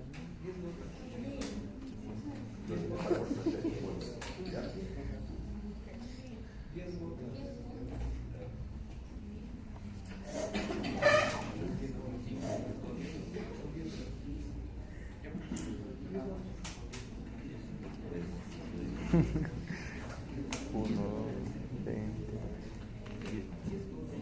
Ya, 10 gotas exactas o te sale 9.6, 9.8, ¿cuánto te sale? 100 miligramos y 1 ml. 10 gotas. Ya. 100 miligramos. A ver, ¿tú con cuánto usas? ¿Con 10 o 15? ¿Quién ha hecho con 15? A ver, tú con 15, ¿cuánto sale? ¿Cuántas? 15 gotas. Ya está. Entonces, lo que han hecho es lo siguiente, fíjense, miren, chicos. Los que han hecho con 10 es así. Si la dosis es 10 miligramos por kilo, y yo les estoy diciendo que el niño pesa 5 kilos, entonces yo diría 10 por 5, 50 miligramos. Esa es la dosis de paracetamol que le voy a dar a ese niño, 50 miligramos. Mi dosis es miligramos por kilo. Cuando te dicen miligramos kilo día, quiere decir que en un día debe recibir cierta cantidad y lo puedes fraccionar cada 6 o cada 8, depende de la indicación. En este caso no estoy diciendo kilo día, sino miligramos por kilo nada más, ¿ok? Entonces sería 10 por 5, 50 miligramos de paracetamol. Si yo le doy 50 miligramos de paracetamol, ese niño va a calmar la fiebre, va a calmar el dolor. Ahora la otra pregunta es, si yo tengo gotas, yo digo acá, entonces hago una regla de 3 simple. Si 100 miligramos hay en 20 gotas, ¿ya? 50 miligramos, ¿en cuántas gotas habrá? 10 gotas. Nosotros los pediatras, por cuestiones prácticas, sabemos que podemos darle de 2 a 3 gotas por kilo. Entonces, si yo te dijera 2 gotas por kilo, ya no harías esa conversión, dirías, si pesas 5 por 2, 10 gotitas, esa es su dosis. ¿Se dan cuenta? En este caso funciona. Ahora con el que he hecho con 15 miligramos, el doctor dice 15 por 50, 75, ¿cierto? Entonces mi regla de 3 simple es, si en 100 miligramos de gotas, digamos, si 100 miligramos de paracetamol hay en 20 gotas, 75 miligramos, ¿en cuántas gotas habrá? 15, ¿no es cierto? A ver, ¿están todos convencidos de que es así o hay alguna duda? Si ya nos puede enseñar regla de 3 simples, ¿no es cierto? Ya saben. Las X vienen acá y se multiplican los contrarios, ¿no es cierto? Ya saben. Perfecto. Entonces, por practicidad, nosotros cuando tenemos pacientes pediátricos, lo que indicamos son 2 a 3 gotas por kilo. Doctor, mi hijo tiene 10 kilos y está con fiebre. ¿Qué le doy? Paracetamol. ¿Cuántas gotas le doy, doctor? Puedo darle de 20 a 30 gotas. Ese es el rango que te permite. Porque fíjense que en la dosis hay un rango. Dice de 10 a 15 miligramos. ¿Sí? Ya saben administrar gotas. Facilísimo, ¿no? Ahora van a aprender a hacer jarabe. Ahora fíjense. En jarabe es lo mismo, pero ahora la concentración varía. Ya no es 100 por mililitro, sino 120 en 5 mililitros. Entonces mi regla de 3 siempre sería 120 miligramos hay en 5 ml. ¿Ok? La pregunta es la siguiente. Tengo un niño que pesa 11 kilos. 11 kilos. Y le quiero dar paracetamol a 10 miligramos por kilo. ¿Cuántos mililitros? Porque acá ya no son gotas, sino cuántos mililitros del jarabe le voy a dar. Ya, a ver, escucha. Tengo un niño de 11 kilos de peso y le quiero dar paracetamol 10 miligramos por kilo, pero tengo paracetamol en jarabe y mi jarabe es de 120 miligramos en 5 mililitros. ¿Cuántos mililitros de paracetamol le voy a dar? 4.5. ¿Cuánto? 4.6. 4.6. Sí. 4.56, ya. ¿Tú? 4.58.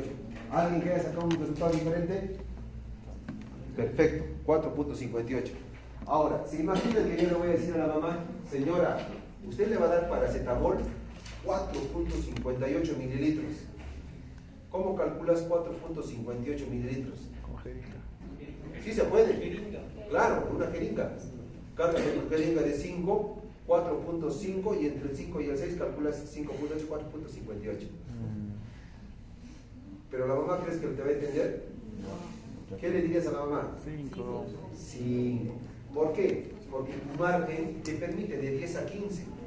Incluso, fíjense ahora, hay el mismo medicamento para el niño de 11 kilos, pero con 15 miligramos por kilo. Multiplican ahora por 15 miligramos, ya no por 10.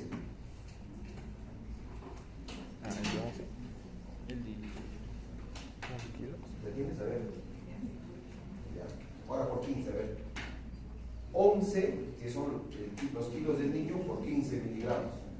O sea, 11 por 15. 6.87. Entonces, ¿cómo le indicarías a la mamá? ¿Cuántos mililitros? 7.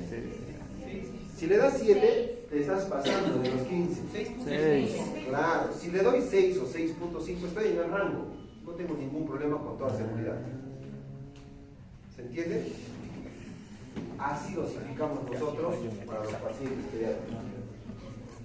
Si ustedes conocen el medicamento, la presentación y la concentración del medicamento, y lo más importante, conocen la dosis del medicamento, ustedes pueden dar cualquier tipo de medicamento. ¿Sí? A ver, alguien que no ha entendido para repetirles, antes de pasar al siguiente ejemplo. Tú, levanta la mano. ¿Qué no entiendes?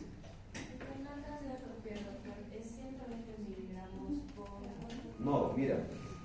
120 miligramos es la concentración del paracetamol en jarabe. Entonces tienes que hacer así. 120 miligramos, mira, hay en 5 mililitros. Tú lo que quieres darle a ese niño de 11 kilos es darle 15 miligramos por kilo. Multiplicas 15 por 11, te va a salir 165. Los pones acá. Si 120 hay en 5, 165. ¿En cuánto habrá? Te sale 6.8. 6.8. Esa es la regla de 3. ¿Está claro o repetimos una vez más? Clarísimo. A ver, levanten la mano los que no han entendido. Colores. ¿Está claro cómo la vamos a hacer? Acá hay morado. Ahora, fíjense, ahora la mamá les va a decir lo siguiente, chicos, miren, doctor, ¿sabe qué? Yo no tengo el paracetamol de 120. Mi esposa había comprado, a este burro le he dicho que compre paracetamol, me ha traído Panadol de 160. ¿Y ahora cómo hago? Alguien para ese niño de 11 kilos a 15 miligramos, pero ya no con el paracetamol, sino con el Panadol. En vuestra regla de 3 simple va a cambiar, va a poner 160 miligramos de paracetamol en 5 ml. Tú le vas a dar 165. ¿En cuántos ml será? 5.4. 6. No. 5.1, ya, lo vamos a redondear a cuánto? 5 ml. Le dice, señora, no se preocupe, su esposo no se ha equivocado, ha comprado bien. Obviamente, no le han dado su paracetamol, pero le han dado Panadol. En vez de darle los 6 de este que se tocaba, usted le va a dar 5 de este Panadol. ¿Por qué? Porque tiene más concentración. Este de acá, el de marca, viene de 160 miligramos en 5. Este de acá viene de 125. Por eso ustedes es fácil. El medicamento que ustedes tengan o quieran recetar, se fijan la cajita que dice. 165. No, este es 125. Esa es la concentración. ¿Se entiende? Así dice. ¿Todo claro? Ahora vamos a hablar acerca del ibuprofeno. Es lo mismo que el paracetamol. Lo usamos como antipirético, analgésico. Este sí es un antiinflamatorio no esteroideo. La pregunta sería, si yo tengo un niño con una faringitis aguda, que es una inflamación de la faringe, ¿prefieren darle a una faringitis paracetamol o ibuprofeno? Porque va a desinflamar, es antiinflamatorio. El paracetamol se puede dar incluso hasta recién nacidos, pero el ibuprofeno se da a partir de los 6 meses de edad. Nunca se da ibuprofeno menos de los 6 meses de edad. ¿Ya? Entonces, fíjense, acá tenemos ibuprofeno en jarabe. ¿Cuánto es la concentración? 100 miligramos en 5 mililitros. Acá tengo otro ibuprofeno que se llama Doloral, pero es ibuprofeno. También su concentración es de 100 miligramos en 5 mililitros. Doctor, yo tengo el Vanes Forte. ¿Qué dice, señora? Dice ibuprofeno de 200 miligramos en 5 mililitros. O sea, el doble de la concentración. ya no es de 100, sino es de 200. Todos los que digan forte en pediatría significa el doble. Doloral forte. Fíjense de cuánto viene, mira acá. Grande, 200 miligramos en 5 mililitros. El doloral normal de 100 en 5. El doloral fuerte de 200 en 5. ¿A quién le doy yo este doloral fuerte? Dolomax, doctor. No tengo ibuprofeno, tengo Dolomax. Pero la señora, ¿qué dice más abajito? Ah, ibuprofeno de 100 en 5. Doctor, tengo Dolomax fuerte. Ah, debe ser de 200 en 5. ¿Por qué creen que aparece eso del fuerte y el normal? Comercial. Pero hay otra razón. Por los líquidos que se le puede dar. Exactamente. Muchos niños tienen problemas para tomar medicamentos. Y probablemente ustedes han sido de esos niños o vuestros hermanitos. Les dan y lo botan, lo escupen, no les gusta. ¿Por qué los jarabes para los niños tienen sabores? Pues a cereza, plátano, fresa, zapato viejo, azuela gastada, usada, ¿no es cierto? ¿Sí o no? Tienen diferentes sabores. ¿Para qué? Para llegar a convencer al niño de que le sea algo agradable. Entonces, este por ejemplo, tiene sabor a plátano. Este tiene sabor a cereza. Este tiene un sabor feo, cachito, más o menos así, casi achito o algo así. Cuando ustedes, digamos, quieren hacer la especialidad, o algún, si hacer la especialidad, y tengan la oportunidad de probar, prueben lo que recetan. Porque a veces decimos, señora, dale, el pan es fuerte. Ya, doctor, ¿para qué sabe? Buena pregunta. Prueba, pues. Si yo tengo que probar para decirle, sabe rico, sabe bueno, sabe a plato, sabe al otro, ¿no es cierto? ¿Cómo voy a testar? No sé. Entonces, estos jarabes, por lo general que tienen más concentración, es para darles al niño menos volumen. Y el niño pueda tolerarlo mejor. No es lo mismo que un niño, por ejemplo, reciba 5 mililitros que reciba 2.5, que es más fácil de tragar. ¿No? Y nosotros tenemos técnicas para dar medicamentos a los niños. A veces la mamá dice, doctor, el niño no acepta, nos agarra y le mete a la boca. Esa es tu tarea. Atiende, no pierdas tiempo. Mire, doctor, mire, agarra y le mete a la boca. No lo quiere y lo bota. Efectivamente lo bota. ¿Qué haces? Usted no quiero que usted le dé su medicamento. Usted no sabe. Usted no sabe lo que yo le envío a mi hija. Pasa sobre la fuerza y va. Tú le das el muñequito, no quiere.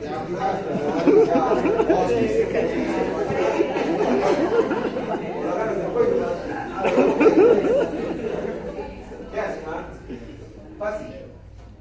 Por ejemplo, nosotros ¿qué hacemos? Digamos, yo agarro una jeringa y el volumen que le voy a dar lo cambio en una jeringa, digamos, de 5. Supongamos 5.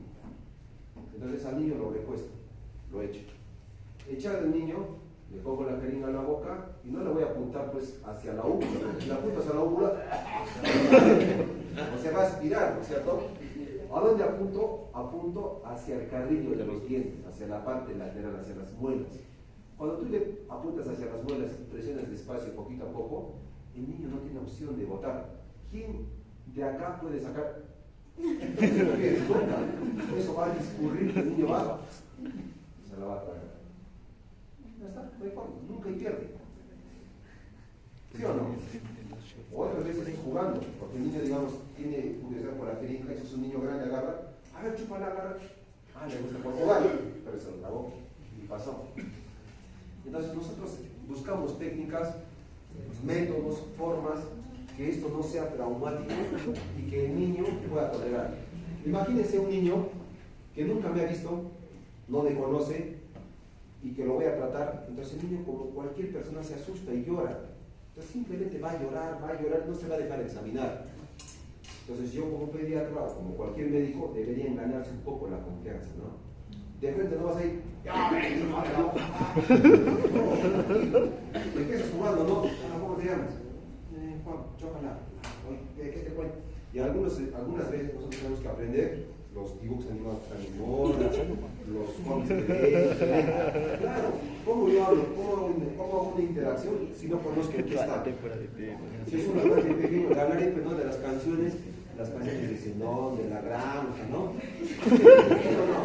Es un niño más grande, ¿de qué le voy a hablar? A ver, Ya no hablan de supercampeones porque ya no emitan eso por la televisión, ¿no es cierto?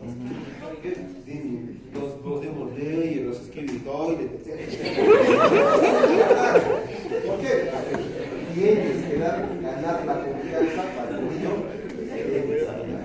¿Sí o no? Muy bien. Entonces, hacemos una práctica con ibuprofeno rápido. Tengo un niño de 20 kilos, ¿sí? Los carabes se pueden mezclar con otras bebidas también. Mira, se puede mezclar con otra bebida, pero que no sea otro medicamento, porque a veces entre medicamentos no tenemos la acción que queremos. Por ejemplo, si esto le das con gaseosa, con lo que sea, en realidad puede pasar, porque es un alimento más y no le va a pasar nada. Hay algunos medicamentos que sí se deben administrar solos, por ejemplo, el sulfato ferroso, como hierro, se debe administrar solo o de preferencia con cítricos, porque los cítricos ayudan a la absorción del hierro, por ejemplo, ¿no? Algunos medicamentos. Ahora, vamos a hacer un ejercicio para este Van Squat. A ver, miren, tengo un niño que pesa 20 kilos. 20 kilos. Si pesa 20 kilos, estamos hablando de un niño más o menos de 4 o 5 años de edad. Ya se da cuenta, ya es grandecito, ya no es tan bebé. Entonces, tiene 20 kilos y está con faringitis. Ya quiero darle ibuprofeno. Y me dice la mamá, doctor, tengo este jarabe de Van Squat. ¿Cuánto le debo dar? 2.5. 2.5 ¿qué? Mililitros. Siempre hablen así. 2.5 ¿qué? ¿Lapos? No, ¿no es cierto? Mililitros. ¿Sí? ¿Todos? A ver atrás. ¿Cómo están en la zona? ¿Cómo van? ¿Sí? ¿Cuántos mililitros le das? 5. Ya, sí, es agresivo. 5 le das. ¿Por qué sí? Si ese jarabe vale 200.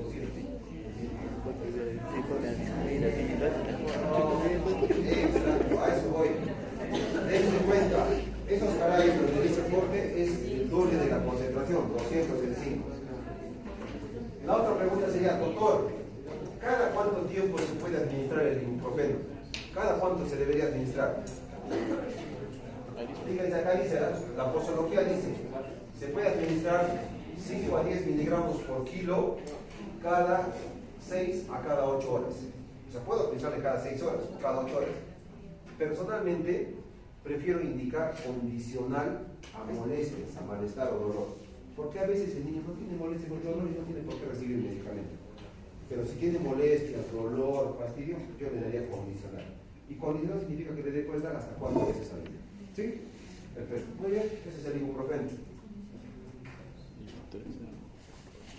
El metamizol, igual, su nombre comercial, fíjense, Repriman, que puede ser en gotas y puede ser en jarabe. La concentración de gotas, ¿cuánto es el Repriman? Acá dice 400 miligramos en 20 gotas o en 1 mililitro. Fíjense, 400 miligramos por mililitro. Y en jarabe, 250 en 5. Esa es la concentración. ¿Cuál es la dosis, doctor? La dosis va de 20 a 25 miligramos por kilo dosis. Supongamos, tengo un niño con mucho dolor y quiero darle metamizol en jarabe. Mi paciente pesa 10 kilos. 10 kilos.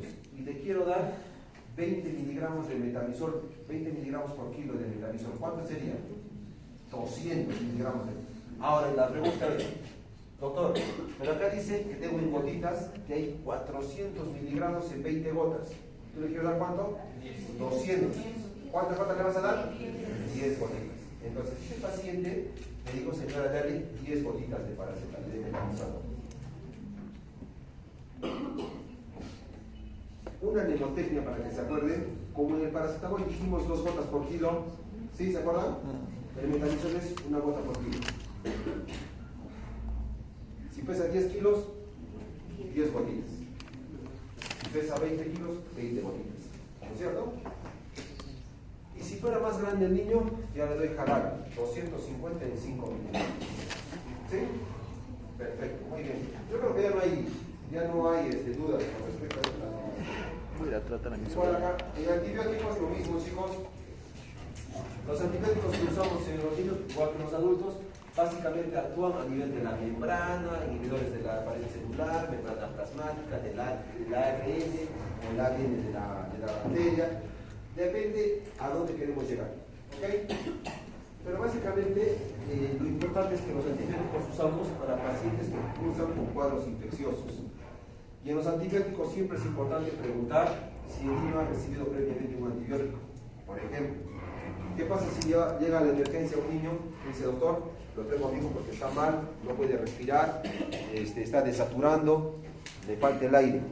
Perfecto, le hace su radiografía, le pide sus exámenes y tú diagnosticas neumonía. Perfecto, neumonía. ¿Qué tratamiento le vas a dar? Su penicilina probablemente, digamos, o ampicilina. Pero te olvidaste de preguntarle al papá, ¿ya ha estado tomando algo? Sí, doctor. Mi hijo estaba siendo tratado por su pediatra particular y él le ha indicado que vaya tomando cefuroxima por 10 días a tomar. Cambia las cosas, o sea, ha tomado medicamento previamente. La cefuroxima es una cefalosporina de segunda generación que podría haber hecho efecto, pero si no ha hecho efecto es porque necesita de repente una de tercera generación. Le cambio su penicilina por una ceftriaxona. Para eso sí, ¿se dan cuenta? Importante preguntar si ha recibido medicación previa o no. También es importante preguntar si ha recibido medicación previa, porque a veces dicen, no, doctor, no, mi hijo es alérgico a... Me han dicho que mi hijo es alérgico a la... ¿cómo se llama? La amoxicilina. Sí, pero ¿qué ha tomado antes? Mi hijo solamente toma amoxidal duro. ¿Qué es el amoxidal duro? Amoxicilina. Entonces, ¿es alérgico o no es alérgico? Pues no es pues. Porque a veces los papás se dejan guiar, dicen, mi hijo es alérgico porque le salió un granito. Esa no es la alergia. La alergia es cuando se enronchan, cuando salen ronchas, sabones, edemas, cuando hay disfagia o edema de glotis, entre otras. ¿Me entienden? Esa es la verdadera alergia. Esas no son. Presente el niño una afección que aconseja la exclusión de ciertos fármacos, como por ejemplo antibióticos potencialmente nefrotóxicos o con bajo índice terapéutico en niños con insuficiencia renal. Si el niño tiene insuficiencia renal, yo le voy a indicar pues amicacina, si sé que es nefrotóxico, lo voy a empeorar, le voy a hacer daño. Si tiene infección urinaria y es nefrotóxico, le tengo que dosificar la urea, hacer una relación urea-creatinina, ver la depuración de creatinina, su función renal y adecuar el medicamento que necesita. ¿Es apropiado el medicamento para la edad de ese niño? Como les decía, por ejemplo, usar quinolonas en niños no se usa, ¿no es cierto? No se debe usar en niños muy pequeños. Otro, difundirá el antibiótico de forma adecuada al sitio de la infección. Las penicilinas son ineficaces para erradicar el meningococo y la influenza. ¿Por qué? Porque no llegan a afectar esta zona. ¿Presenta el paciente alguna alteración de la función hepática o renal y requiere modificación de la dosis? Sí. Cuando hay alteración de la función hepática renal, la dosis o se disminuye o se amplía el intervalo de dosificación. Es importante para su metabolismo. Son cuestiones que tenemos que preguntar cuando tenemos un antibiótico. Elección de un antibiótico: es indispensable conocer las propiedades farmacológicas y las interrogantes terapéuticas básicas, ¿no? Se han de elegir, digamos, medicamentos familiares que sean médicos o que no hayan sido, que estén bien experimentados. ¿Qué antibiótico es el que le doy? Si yo sé que tiene una otitis, no le voy a dar pues penicilina. Tengo que saber que la otitis se cura con un antibiótico, si es por vía oral o una amoxicilina nada más, ¿no? O puede ser un macrólido. Doctor, ¿tiene alergia a la amoxicilina? Alternativa, macrólidos. ¿Cuáles son? Acitromicina, claritromicina y acitromicina. La acitromicina es un antibiótico que se da cada 24 horas. Es más práctico porque se da una vez al día. La claritromicina es un antibiótico que se da 2 veces al día. Y la eritromicina es un macrólido que se da 4 veces al día. ¿Han probado alguna vez la claritro o el eritro? Prueben. Cuando van a hacer, prueben. Métanse la boca. La claritromicina y la eritromicina tienen unas partículas granuladas que cuando te tomas en jarabe, después de varias horas te queda ese sabor metálico en la boca. Entonces el niño no lo tolera. Tú le das al niño, no lo va a tolerar. Ni así le pongan sabor a chicle, a mermelada, a Nutella, lo que tú quieras. No te lo va a tolerar. En cambio, la citromicina no tiene esa particularidad. Pasa mejor, tiene mejor sabor y no te deja ese sabor malo en la boca. Entonces tú tienes que saber qué indicarle al niño. ¿Me entiendes? Para eso prueban los medicamentos. ¿Qué vía y qué formulación le voy a dar? ¿Qué antibiótico voy a usar? ¿Por qué vía? Si es por vía oral, lo que hemos hablado ya. De preferencia, vía oral. Siempre la vía oral es la vía más fisiológica. Y la cantidad tiene que ver con la dosis. Según el diagnóstico clínico, tenemos que ver qué antibiótico le va a dar, si es efectivo o no es efectivo. Para una infección urinaria, por ejemplo, a ver, yo sé que muchos de acá han podido tener alguna vez una infección urinaria. La infección urinaria, por lo general, se produce cuando una bacteria llamada E. coli, que vive en el tracto gastrointestinal, de una u otra forma, sale del tracto gastrointestinal y entra por la uretra y puede producir infección urinaria. Es raro en los varones porque nosotros tenemos la uretra larga, ¿no es cierto? Pero es frecuente en las mujeres porque su uretra es corta, ¿sí? A veces las niñas, cuando se limpian, digamos, el porrito, no se limpian bien cuando están aprendiendo a limpiarse. En vez de limpiarse para atrás, a veces limpian hacia adelante y arrastran. Y al arrastrar, ¿qué cosas están arrastrando? Heces, excremento y bacterias. Ahora. Gracias. Ya, entonces, esa es una característica porque los niños pueden hacer infección urinaria. O a veces las niñas o los niños están jugando en la tierra en diferentes partes y se tocan su partecita. No se lavan las manos y llevan bacterias que pueden entrar y colonizar la zona genitourinaria. En las mujercitas a veces el uso, por ejemplo, de licras o pantalones sintéticos o calzones muy ajustados también puede producir infecciones urinarias. En los gorditos o las gorditas, cuando por ejemplo no se limpia bien el poquito y están fumando, transpirando de sus plieguecitos, hace que la cajita salga, se mezcla con el sudor y llega fácilmente a la zona genital. También tiene que ver. Entonces, es importante saber cuando un niño tiene una infección urinaria, primero le tengo que hacer un examen de orina, luego un urocultivo. Y en el urocultivo me va a decir, señor, el germen causante de esta infección es tal. Y los antibióticos ideales son estos, porque son sensibles a este. Este de acá son resistentes, y este, por ejemplo, no son efectivos. ¿Sí o no? Si yo tengo ese urocultivo y me dice que mi paciente tiene infección urinaria y es sensible, digamos, a la nitrofurantoína, que es por vía oral, yo le debería dar nitrofurantoína. ¿Sí o no? Pero algunos médicos o algún personal de salud a veces, ¿qué hace? Evita ese paso y dice, ¿para qué examen de orina? ¿Para qué urocultivo? Si con la ceftriaxona lo vamos a matar igual lo que tenga. Claro, la vas a curar, le estás dando un medicamento que no necesita, que es innecesario. Es como que si yo tengo una pulga. Si yo encuentro una pulga ahorita acá, ¿cómo la puedo matar? Con mi uña, ¿no? ¿Cómo esa mata pulga? La buscan y suena, ¿no? Rico, ya, esa es la pulga. Pero, ¿qué pasa si yo tengo una bala de cañón? Ahí está la pulga, pongo mi bala de cañón. La mato la pulga, sí. Destrozo la casa también, ¿no es cierto? Pero maté a la pulga. Así se actúa a veces en el uso racional o irracional de antibióticos. ¿Para qué tratar una infección con un antibiótico de alta generación, de alto espectro, cuando el antibiótico más básico, en una dosis adecuada, le va a favorecer a esa niña? ¿Me entienden? Ese es el arte de la medicina. Por eso decimos que la medicina es un arte. Si no, pues también sería un médico que diga cualquier cosa que se mueva o cualquier infección, vancomicina me lo pedí. A 14 días. Se acabó. El doctor está resfriado. Vancomicina me lo pedí. Ya, se acabó, no hay más. Eso es todo. Claro, mi tratamiento va a ser con todo. ¿Le haré efecto? Este es un cuadro viral. No me va a hacer efecto. Pero yo lo bombardeo con el peor antibiótico, con el antibiótico más agresivo. ¿Se dan cuenta? Eso es lo que tenemos que tratar de hacer, ¿ya? Muy bien. Y acá algunos medicamentos y algunas enfermedades. Por ejemplo, ¿no? Para vías respiratorias altas, faringitis, amigdalitis, estreptocócica, podemos usar penicilina benzatínica o penicilina más amoxicilina. Por 10 días es lo recomendado. Cuando tienen ustedes una faringitis estreptocócica y hay placas en la garganta, deben usar antibiótico por 10 días, porque eso dice la posología, ¿no? Pero doctor, ¿qué pasa si le doy 7 días? No va a pasar nada malo, le vas a dar 7 días, pero hay riesgo de que ese paciente haga una complicación renal, haga una nefritis o una glomerulonefritis postestreptocócica. ¿Y ahí quiero ver?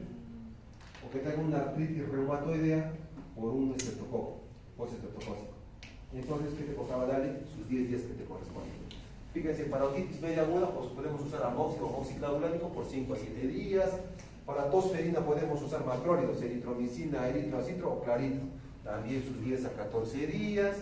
Y para una conjuntivitis podemos usar gotas octánicas, por ejemplo, puede ser 5, 7, 10, 14 días, normal. Eso es lo que nos dice, ¿no? Esto lo van a ir ustedes conociendo como van haciendo la medicina poco a poco. Yo a vuestra edad o a vuestro nivel de aprendizaje no tenía que saber todo esto. Ya con los años, como uno va haciendo la carrera, va familiarizándose más con medicamentos, ¿no es cierto? Por ejemplo, si a mí me hablas de antihipertensivos,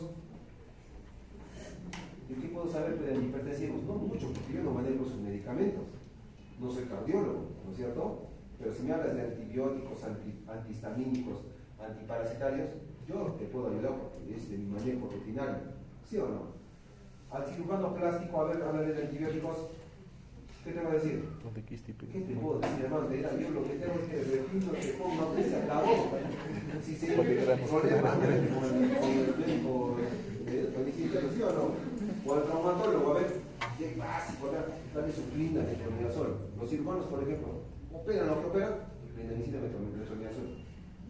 Ellos lo ponen, pero no saben por qué ni para qué va a hacer, pero lo están poniendo. Y ahí está. ¿Qué viene el médico de medicina interna? Dice, estos no saben, ¿no? Qué burro. Necesario, los antibióticos, ¿así son o no? Perfecto. Cada quien en su rubro. Entonces ustedes van a conocer, van a familiarizarse con los medicamentos que más usen, donde estén. Pero como van a acabar como médicos generales, deberían de conocer primero todo esto. Y poco a poco especializar. ¿Ya? Muy bien, y creo que ya no falta mucho. A ver, la amoxicilina, igual lo que habíamos dicho, la presentación, las presentaciones. En las cefalosporinas, esto es importante, miren. Las cefalosporinas las tenemos de primera, segunda, tercera, cuarta y quinta generación. Desde el más básico hasta el más complejo. Desde las patologías más suaves, como por ejemplo una infección en la piel, un impétigo, una dermatitis alérgica, o una celulitis, que puede usar una cefalosporina de primera generación, hasta una meningitis, un shock o algo más grave que puede usar una de quinta generación. Los más comunes para ustedes, primera generación, cefradina, cefadroxilo, cefalotina, cefalexina, los más comunes. Ustedes van a escuchar cefalexina, es el antibiótico de primera generación más básico. De segunda generación, para cuadros respiratorios ya más sistémicos, infecciones urinarias, respiratorias, intestinales, cefaclor, cefuroxima, cefoxidil, entre otros. Tercera generación, yo diría la vedette de las cefalosporinas. Todos usan ceftriaxona para todo, ¿no? Doctor, estoy mal del estómago, ceftriaxona. Pero, doctor, sí, ceftriaxona.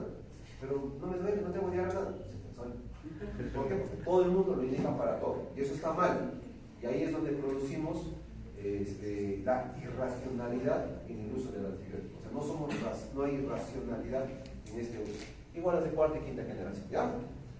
Para que lo conozcan y sepan. Las de primera generación, igual, que se pueden utilizar para casos de estreptococos, enterococos, estafilococos, entre otros, ¿no? Las de segunda generación, como el cefaclor, cefuroxima, para cuadros de infección urinarias, gastrointestinales, entre otros. Profilaxis también para cirugías, también se pueden usar. Y las de tercera generación, las más usadas, pues ceftriaxona, ceftimil, cefuroxima, entre otros. Igual acá las de cuarta y las de quinta generación. Entonces, solamente para que conozcan que hay estos medicamentos. Ya puede ser que sepan las dosis, que nada de cosas. No lo vamos a hacer. Y acá las dosis para algunos medicamentos que sí nos interesan. Por ejemplo, esta, ¿no? La más común, cefalexina. La dosis puede ir de 250 a 500 miligramos cada 6 horas. Acá puede ser, acá creo que se han equivocado, no es de 25 a 50 miligramos por, no está bien, es cada 6 horas. Si fuera por dosis, sí sería de 25 a 50 nada más. Y las presentaciones son en jarabes de 250, también hay de 500 y las cápsulas de 250 y de 500. Entonces, si tú sabes la dosis y sabes la presentación del jarabe, puedes indicar. ¿Sí o no? Si sé que hay, por ejemplo, en las amoxicilinas, hay amoxicilina de 125 miligramos en 5 mililitros. Hay amoxicilina de 250 en 5 mililitros. Hay amoxicilina de 500 miligramos en 5 mililitros, en jarabe. Hay amoxicilina de 750 miligramos en 5 mililitros. ¿Qué más tiene? 600. Hay amoxicilina de 600 miligramos en 5 mililitros. Y hay amoxis de 800 en 5. Y en otros países hay de 1 gramo en 5 mililitros. ¿Se dan cuenta? Entonces, si tú sabes la dosis y sabes la posología, le hagas el tratamiento de la dosis adecuada y por qué no. En el caso de los antihistamínicos, vamos a ver acá, básicamente los antihistamínicos los vamos a diferenciar por antihistamínicos H1 y H2. Dentro de los antihistamínicos, los de primera generación tipo clorfenamina, ya no están tan utilizados últimamente porque los antihistamínicos estos de primera generación tienen efectos sedantes. Cuando ustedes toman clorfenamina se duermen. Ya por ejemplo tomar clorfenamina y me deciden si quieren dormir, ¿no? En cambio ahora se recomienda usar antihistamínicos de segunda generación. ¿Cuáles son? Segunda generación, cetiricina, levocetiricina, ¿no? Loratadina, deslevocetiricina, entre otros. Estos son los que están más en boga. ¿Por qué? Porque estos tienen efecto no sedante, no inducen el sueño.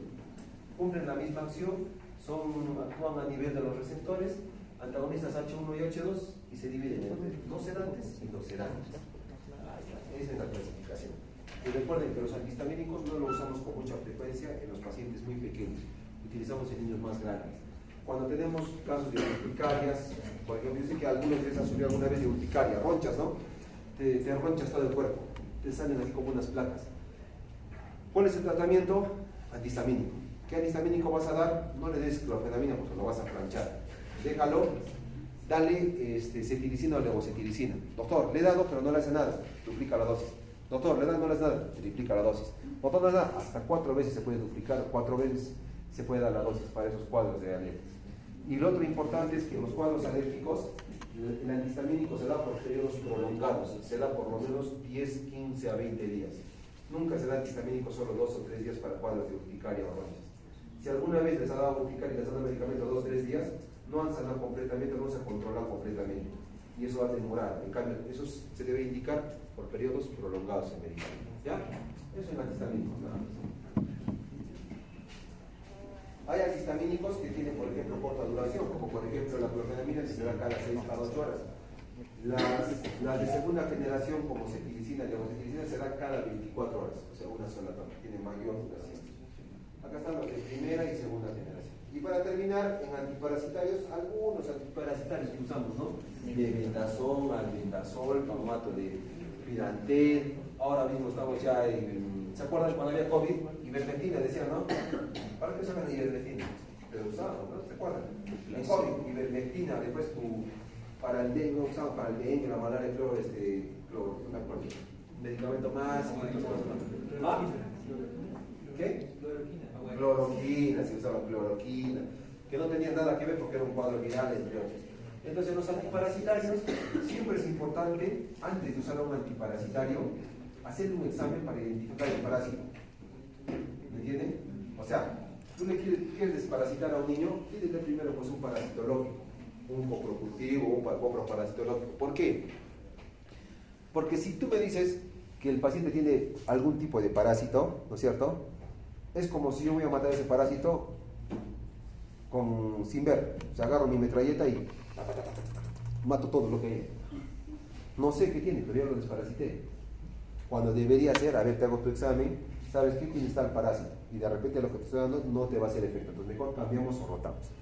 Ahora, en los parásitos, cuando llevan la muestra de heces al laboratorio, ¿acaso llevan todo lo que hacen? ¿O sí? No, se lleva una pequeña cantidad. ¿Qué dice el doctor? Un parasitológico seriado, 3 muestras de heces, de 3 deposiciones diferentes. Haces la deposición en la mañana, agarras un poquito y lo llevas en tu frasquito. Y como tú eres delicado, dices, no, yo voy a llevar lo que se ve más bonito. No es que está lo llevan al laboratorio y el laboratorio me dice, no hay nada, no hay parásitos. Espera, he hecho 3 dosis de lo llevamos. Y de esas 3 pueden encontrar algo. Y a veces en las 3 que encuentran ciertos parásitos, pero puede haber otros más y no los han detectado. Porque recuerden que eso tiene que ver mucho con la técnica y la experiencia que tiene el que lee ese examen. ¿Ustedes saben parasitología? Virtual. ¿Cómo han hecho para ver el microscopio?